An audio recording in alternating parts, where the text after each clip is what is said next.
So, what have I been up to? So, for the keen-eyed of you, you may have noticed that my Series X has a companion with him, and that is... A sizable companion. Yes, my new PS5. Yeah, the tall boy. Chunky. Yes, as I said last week, I managed to secure myself a PS5, which I was dead chuffed with. Again, using MSTV tweets. They're like a stock checking Twitter account. I mean, they just check the stocks, bang the tweets out, and you just need to jump on it as quick as you can. And I managed to secure one from Smith's Toys in the UK. Brilliant stuff. So I've had it for... It's got just under a week now, so I've had a good chance to have a bit of a play. And what I wanted to do was just kind of give my thoughts on it and try. I want to try and be really objective with it because I've owned every PlayStation console, from the original PlayStation 2, 3, 4 up to the Pro. But Xbox has always been my primary console ever since the first Xbox came out. I've just always gravitated more towards that, I guess, for various different reasons. So obviously I've had plenty of time with the Series X and I love that. And I want to have a kind of as objective as you can be comparison between the two. So I've broken it down into several sort of sections really. So one of the first thing, and it's something that me and Chris talk about quite often, is the packaging of products. Again, I don't know if we've ever gone through this on the podcast, but we're both big advocates of having nice packaging, aren't we, Chris? Well, it's part of the experience, isn't it? You've paid a lot of money for something. Yeah. You want it to feel like you've paid a lot of money for something. Yeah, the Apple experience, as they call it. Yeah, I mean, I had a really posh watch once, and you unbox a really expensive watch, and the whole thing feels incredibly premium. So you've bought something expensive before you've got to the thing, So it's very true. Yeah, definitely. So first touching on the Series Xbox again, we talked about this previously, the way that the box was specially designed.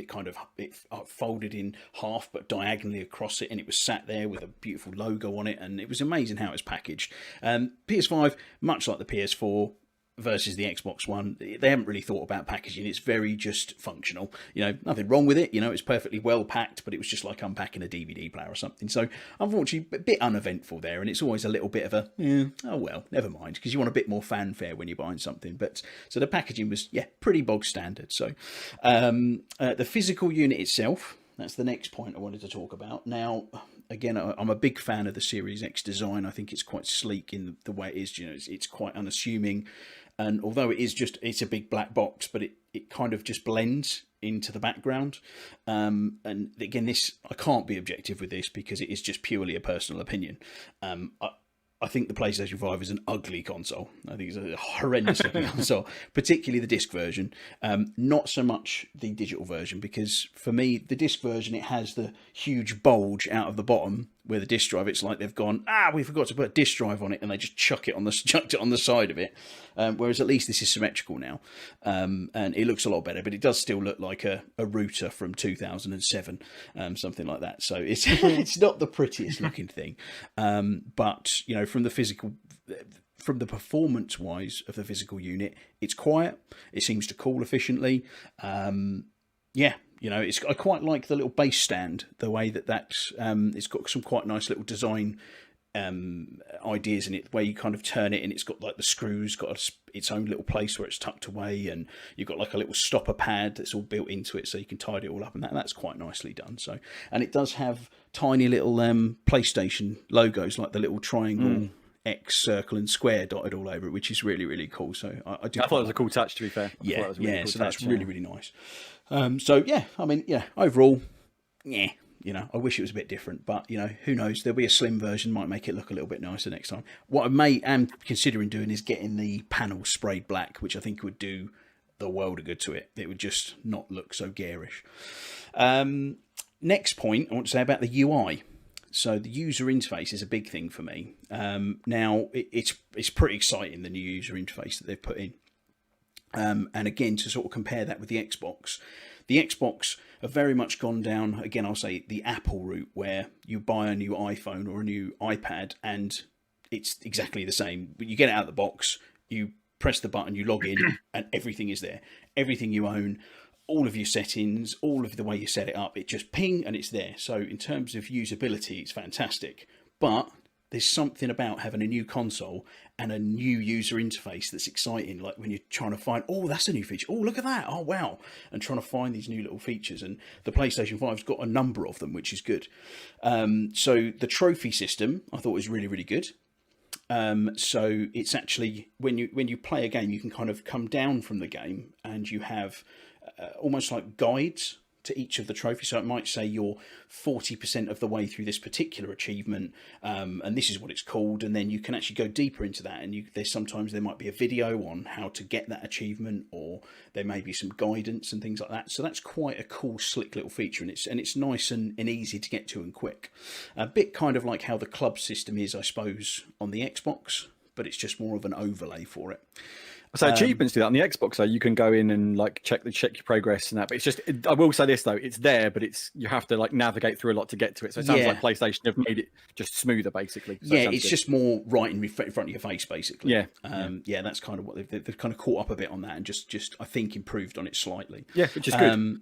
The video system I think is really good. So what they've actually done is, if, for example, you've taken a screenshot, or a video capture, and you wanted to view it back, it's nice when you see the tile for it and you click on it, it will literally play it within that tile, and you can click it and to maximize it to like a quarter screen, and then you can maximize it to full screen. So it's very much overlaid over the top, which again, something on the Xbox I find you seem like you're loading into a new app to get all the video up. So I think having an overlaid video player really does make a difference, and that's quite a next gen feeling kind of feature on it. So that's something It used to frustrate me on the Xbox, where I'd click on a screenshot, I'd be like, okay, cool, and I go back to the next one, and it would take me right back out to the dashboard again, and then I have to press the center button, tab across, I will say that, find the next one, then that would load it in a window. And on the Xbox, you then had to choose between the HDR version and reload it with HDR, because it only ever loads the SDR version as standard. Thankfully, it loads HDR as standard now, which is good. But I totally agree for that. I will say this: I think Xbox has handled media pretty poorly for a while now, and I think they need to look into how they improve that. And it sounds like PlayStation are doing a really good job. They've kind of gone the other way from the Xbox One. When the Xbox One first came out, all they talked about was media. Now they've gone the other way. Sorry, on the interface side, the dashboard, is that HDR as well on the PlayStation 5?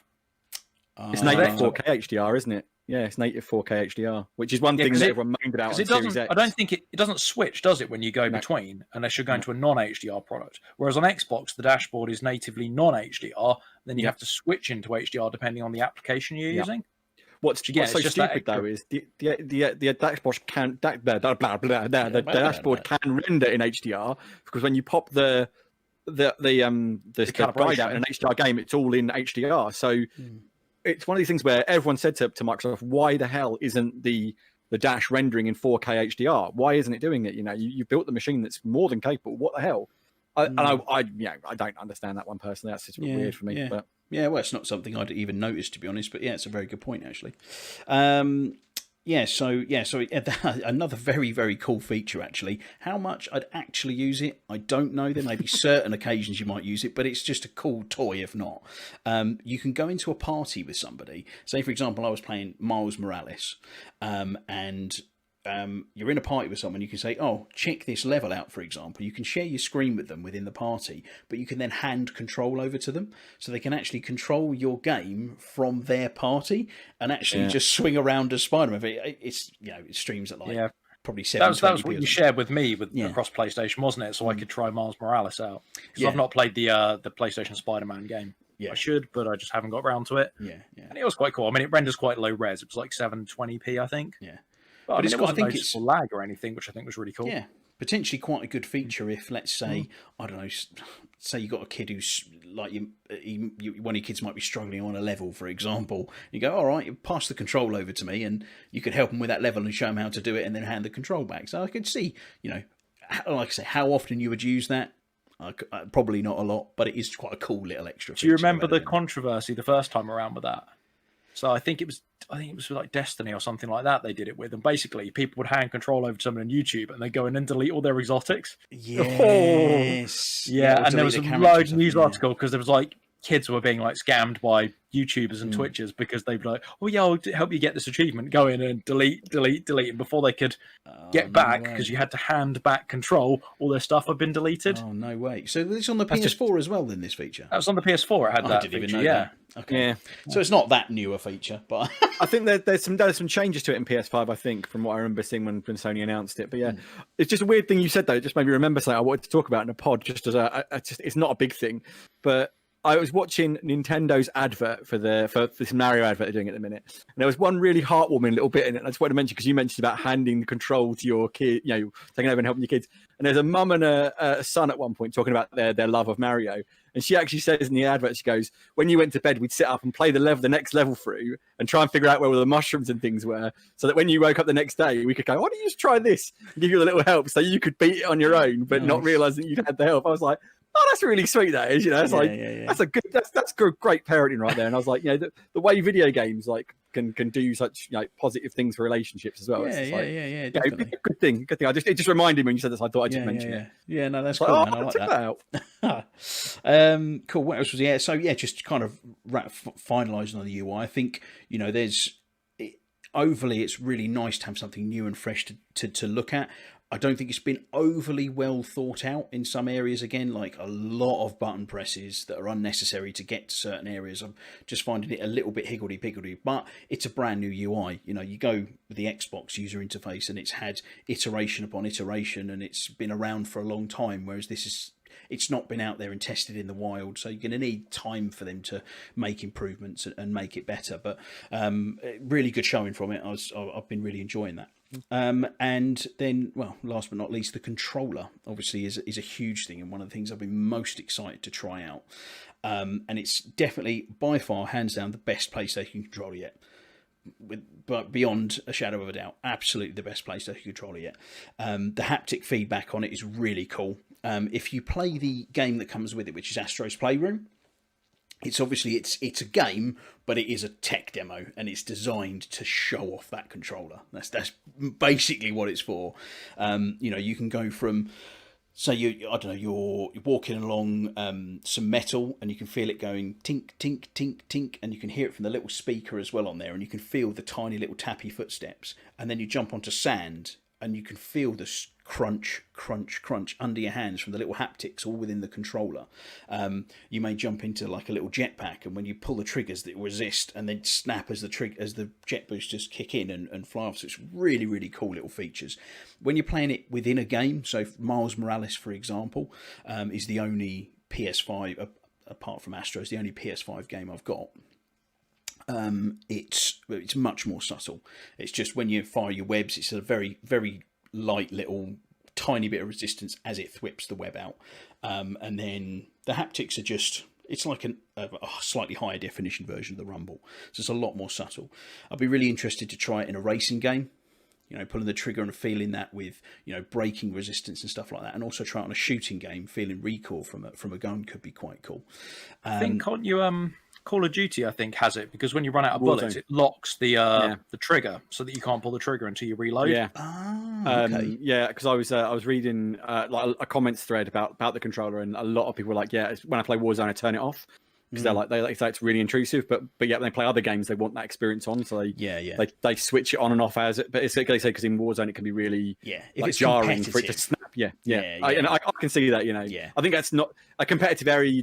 A lot of people who play competitive will turn all rumble off anyway, because it gets in the way, doesn't it? I totally understand that. Some people who would play, I remember back in the day playing PUBG, for example, they would put the graphics on the bare minimum so there wouldn't be any foliage and stuff like that, so you could see people easier, because it's just about getting the competitive edge. I can imagine playing through a single player campaign, Call of Duty, and storming through a house with your night vision on and the gun recoil. It could be really good immersive experience. It's I will say again, I try and be as objective as I can. I still prefer the Xbox controller, and particularly the latest iteration. It just feels it's much more solid. It's got more weight to it, more heft. Well, it's smaller, but it feels more solid and more and just better built. Really, the PS5 controller does feel a little flimsy, quite light, and it just doesn't feel like it's as durable. But again, over time, we'll see. And I know there's been a number of reports of stick drift and problems with the PlayStation 5 controllers. But again, the Xbox controller has worked off a tried and tested design that has just been iterated on and made slightly better. You know, they've made their mistakes in the past and they're making it better and trying to fix it. Whereas PlayStation 5 have gone, here you go, here's a brand spanking new controller with all loads of bells and whistles on it. It's going to have problems. It's not going to be perfect. And I'm sure, again, like they did with the DualShock 2, DualShock 3 and all that, they iterate and make it better as they go. But so far, best showing of a PlayStation controller by far. And I suppose I just mentioned, Miles Morales game. You know, that's the main PS5 game that I've been playing, although I've played some things that have been upscaled to PS5. It's really beautiful looking game, but it is a beautiful looking game on the PS4 Pro as well. I'm running on the performance ray tracing mode, so 60 frames per second with ray tracing. They've just cut down a bit on the volumetrics and some of the lighting and stuff like that, but it's definitely the way to play it.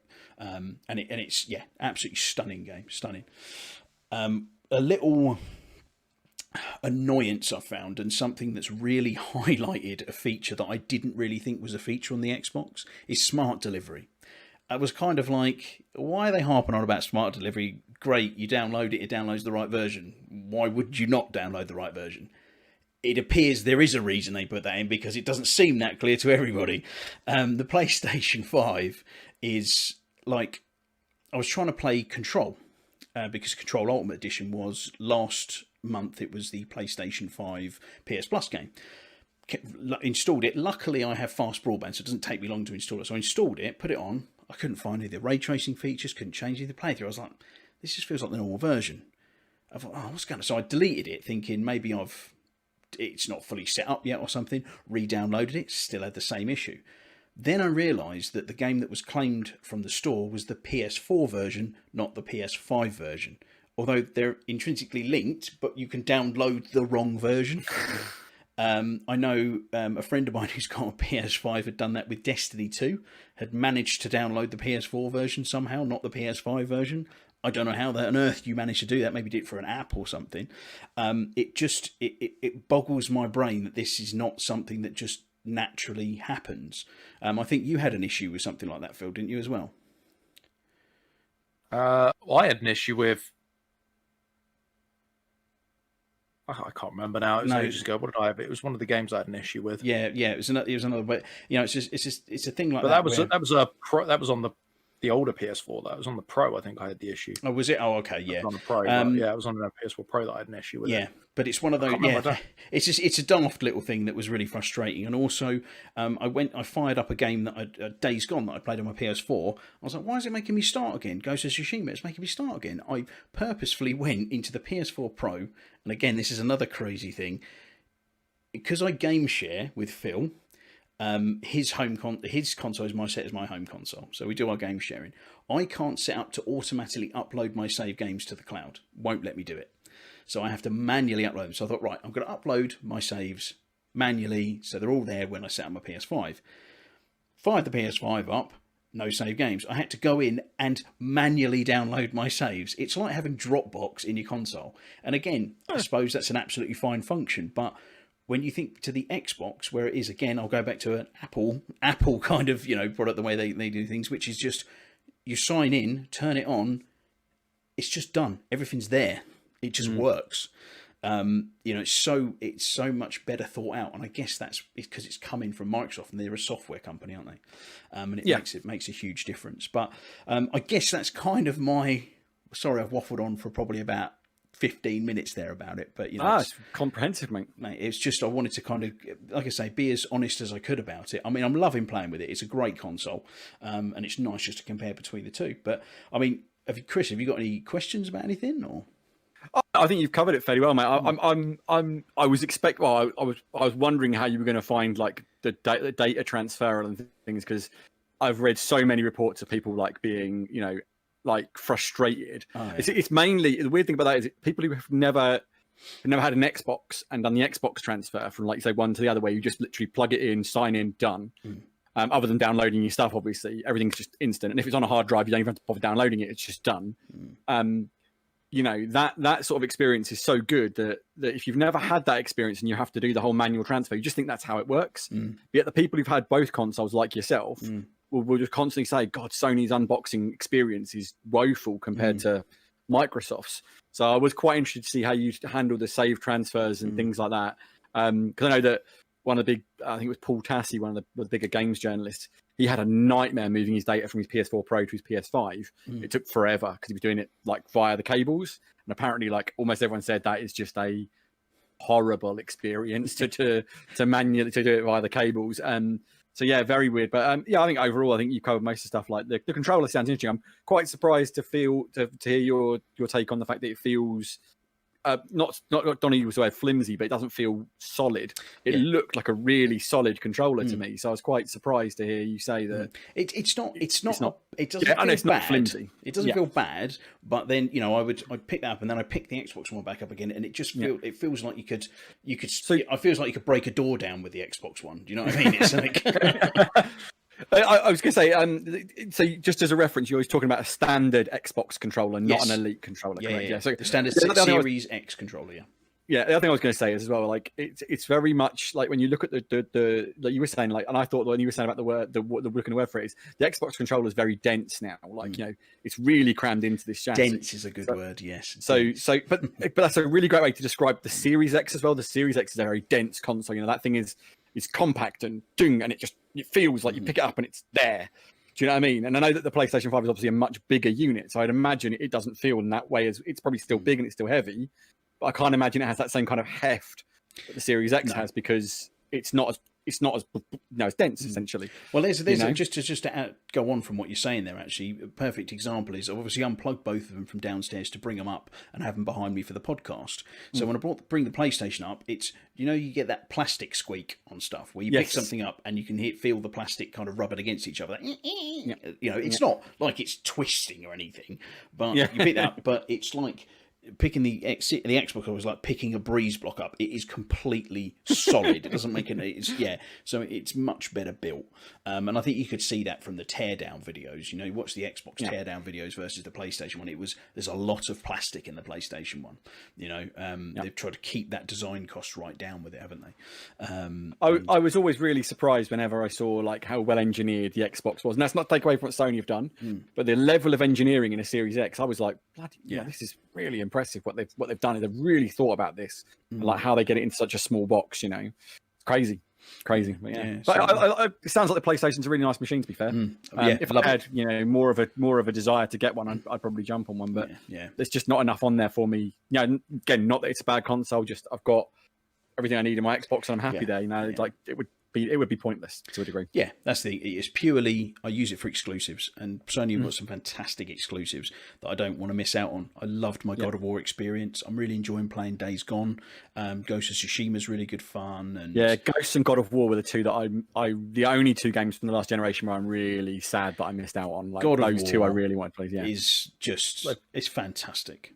It's amazing. They both got PS5 upgrades, so when you pick one up at some point in the future, you can jump in on them. Yeah, I was thinking about actually wait until the PS4 Pro goes down in price a little bit and maybe just grab it for those games, just get one really cheap. But they're not dropping at the minute because people are buying them up cheap. Well, I say cheap, they're buying them up because people are selling them to upgrade to PS5s. So I guess if you haven't quite got the money for a PS5, you have PS4 Pro. But it's really interesting to hear your take and some pretty honest sort of takes there, mate. And I think like you say, there definitely sounds like the media experience, like in terms of your game media, it's much better on the PlayStation 5 than it is on the Xbox. And I'm total agreement with you guys about the way Xbox handles media.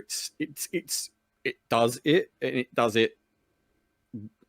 okay. Yeah. But like it's one of those experiences where it's not. I take a lot of screenshots in The Division, and sometimes it's a real pain in the backside to try and figure out which ones I want to share and which ones I want to delete. I also Phil brought this up ages ago with the way that PlayStation queues, it doesn't automatically upload anything, does it?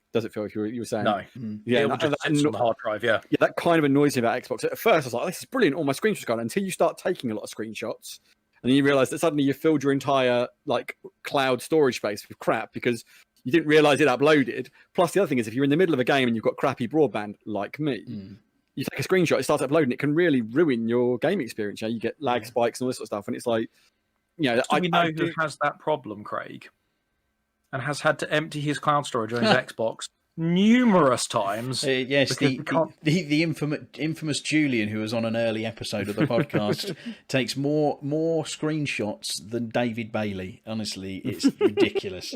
But yeah, anyway. Old school photography joke there. Yeah, old school photography joke. Yeah, there we go. Look, showing our age, or my age. Anyway, right, I've banged on about that for long enough, I think, and it's people. Wait, I have bored. A quick loaded question for you though. Loaded question. Which of the consoles feels like a more next-gen experience? If you're going for that next-gen feel, which one gives you a better next-gen feel? Like you open it and you jump into the game, which one gives you that better next-gen feel? There's not really... The thing is, there's not really anything in it. The only thing I would say is the user interface. Having the fresh UI gives you something... Oh, it feels like a brand new product, whereas the Xbox felt like... It's my same thing, but it's just faster and better. In terms of the games, I mean, there was no, obviously there's a big talk about the PlayStation 5's SSD drive being the fastest one out there. There's nothing that's really shown me any faster than things would work on the Xbox. Nothing looks any better than it's been on the Xbox. They're, both great next-gen experiences. The only difference is that UI and the controller give you that bit of like, oh, it's something new and shiny. And that's something I did miss a little bit on the Xbox. But I preferred them not to do it. Actually, as much as I like that, that for the first few days, having something new to play with, I'd prefer to have something that just works right the first time and has been tested and tried and is rock solid. That's what I would prefer. So, yeah. I don't know if that really answers your question or not, but... Not really, but hey, they're basically the same. But that's got some let fancy the audience make up their own mind. So that was very diplomatic, Craig. Very well done, sir. Very well done. Didn't go down either side of the fanboy route. But mate, I make no excuses. I am an Xbox man. I love my Xbox. Always have done. But I like all games and I like both consoles. So anyway, moving on.